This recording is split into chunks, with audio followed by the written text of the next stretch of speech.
September 30th, he and Ellen were married and moved into a house on Chardon Place. He became chaplain of the Massachusetts legislature and a member of the Boston School Committee. On the surface, he had attained success, respectability, and financial security. He was very young. He was called to a major church. He had a huge salary. He was keeping 2 horse and carriages going. He was on the school committee for the Boston schools. He was a very important public personage, and he's not even 30. But this happiness was to be short-lived. Less than 18 months later, at 9 o'clock in the morning of February 8, 1831, Ellen died of tuberculosis. She was just 19. Emerson recorded that, "One of the last things she said, after much rambling and inarticulate expression, was, 'I have not forgot the peace and joy.'" Emerson was heartbroken, but deeply believed that Ellen lived on in heaven and would serve as a guiding spirit and intercessor to God. Ellen's death shattered his dreams, but not his faith. It allowed him to step off the path of convention and open up once again to the direct intuitions of his soul. 10 years later, in his essay on compensation, he would write, "And yet the compensations of calamity are made apparent to the understanding also, after long intervals of time. The death of a dear friend, wife, brother, lover, which seemed nothing but privation, somewhat later assumed the aspect of a guide or genius, for it commonly operates revolutions in our way of life." And to be sure, Emerson was experiencing a revolution in his life.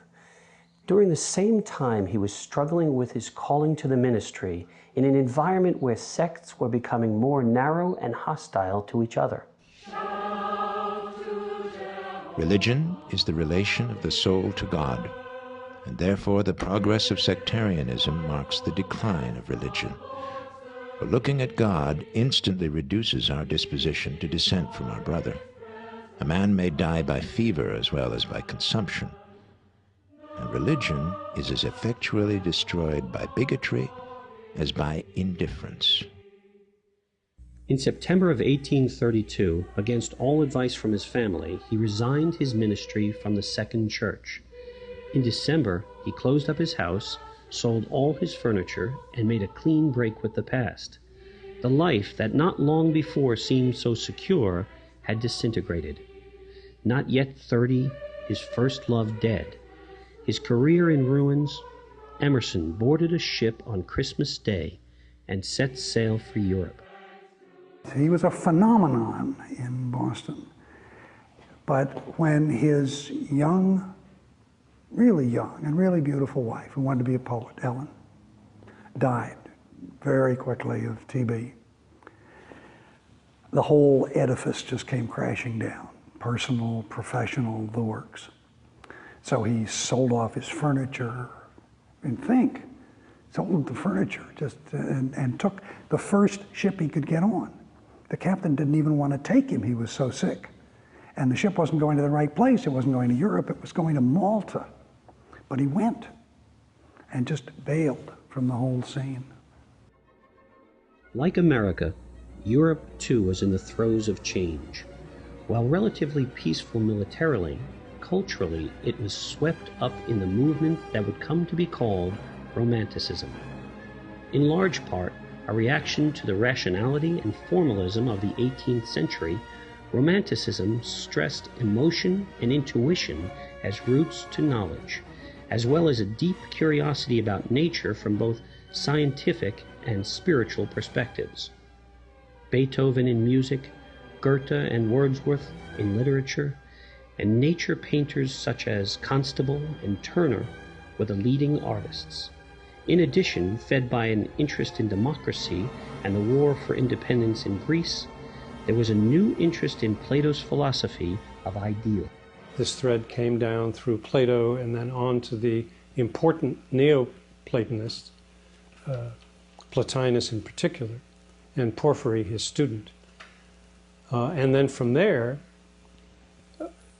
all of this philosophy went into the darkness until the Renaissance and was rediscovered by Marsilio Ficino, who was the sort of court philosopher of the Medicis.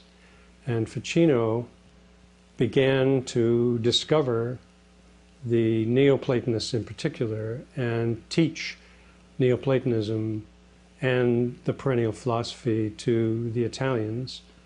And then from there it came north through Europe and eventually ended up in Cambridge in around 1660 with John Smith and Cudworth, and then from there to England and on into America through Emerson. Reversing the usual route, Emerson first landed in Malta and worked his way north through Italy. As the winter turned to spring, his own sickliness began to leave him, and his attention was drawn out to both the natural and cultural beauty of the ancient world. Coming from the severe Puritan world of Boston, Emerson's eye and mind were dazzled by the connections to the classical world, by St. Peter's in Rome and the artworks in Florence. What had been to him descriptions from books now became real places and tangible objects. He was immersed in beauty and philosophy. Moving on to Paris brought him at first unwillingly back into the present.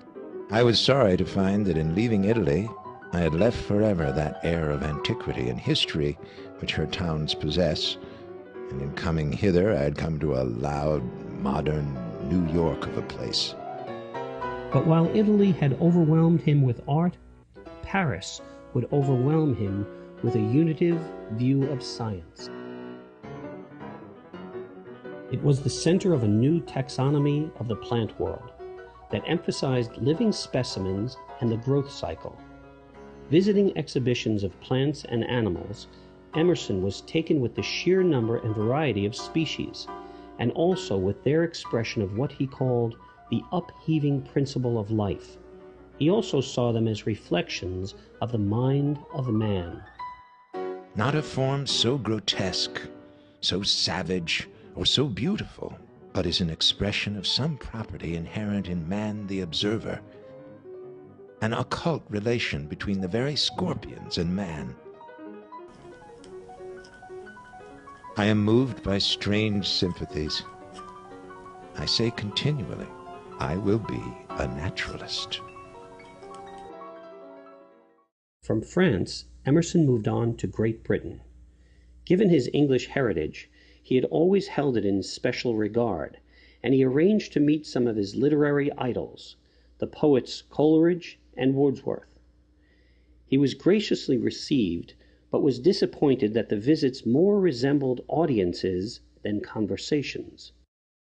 However, his meeting with Scottish essayist Thomas Carlyle and his wife Jane he described as a white day in my years.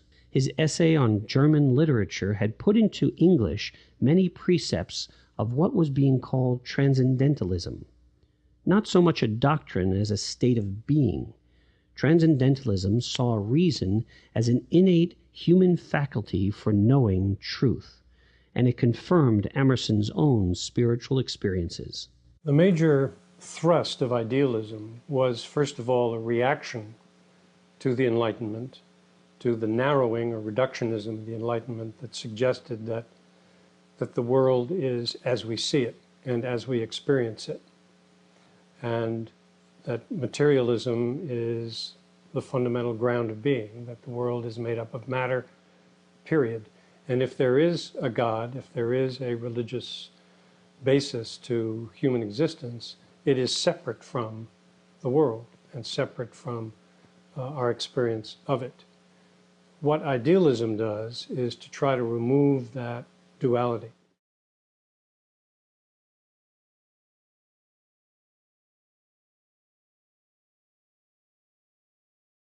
Emerson had been away 9 months and had been reborn. He had met in books and in person the finest minds in Europe and knew now